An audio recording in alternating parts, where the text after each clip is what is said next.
Halo teman-teman, pernah nggak kalian merasa stuck di hidup kalian? Atau merasa kurang produktif walau sudah mencoba berbagai cara? Nah, kali ini kita akan bahas tentang self-improvement alias pengembangan diri. Topik ini sudah jadi tren selama puluhan tahun, tapi menariknya, di era modern justru semakin booming.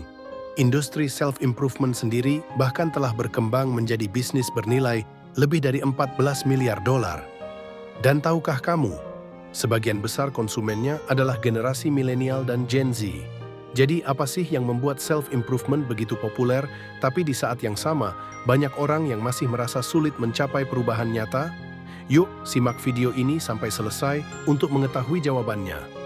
Apa itu self-improvement? Self-improvement adalah usaha pengembangan diri yang dilakukan secara mandiri. Contohnya, membaca buku motivasi, mengikuti webinar, mendengarkan podcast, atau bahkan menonton video seperti ini. Industri ini mencakup berbagai topik, mulai dari cara meningkatkan produktivitas, mengelola keuangan pribadi, membangun mindset positif, hingga hubungan interpersonal. Fenomena industri self-improvement menariknya, walaupun industri ini menawarkan banyak solusi, banyak juga orang yang tetap merasa kesulitan menghadapi masalah hidup.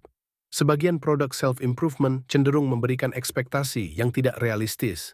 Misalnya, slogan seperti, "Kalau saya bisa, kamu juga pasti bisa." Seringkali mengabaikan faktor lain seperti privilege, pengalaman, atau skill yang spesifik. Akibatnya, orang merasa insecure karena gagal memenuhi standar tersebut. Namun di sisi lain, ada juga yang berhasil melakukan transformasi besar setelah menerapkan ilmu yang dipelajari dari self-improvement. Rahasia sukses dalam self-improvement. Jadi, apa kuncinya?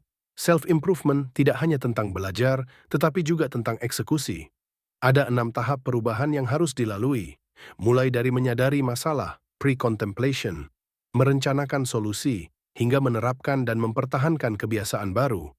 Jika hanya berhenti di tahap belajar tanpa action, kemungkinan besar kamu akan merasa stuck. Jadi fokuslah pada tindakan kecil yang konsisten untuk mencapai perubahan besar. Kesimpulannya, self-improvement adalah alat, bukan solusi instan. Yang penting adalah bagaimana kita menggunakannya secara efektif. Mulailah dengan riset, pilih sumber yang valid, dan pastikan langkah-langkahmu realistis. Jangan hanya terjebak di tahap belajar tanpa implementasi. Kalau kalian suka video ini, jangan lupa like, share, dan subscribe. Tinggalkan komentar tentang pengalaman self-improvement kalian, ya. Sampai jumpa di video berikutnya.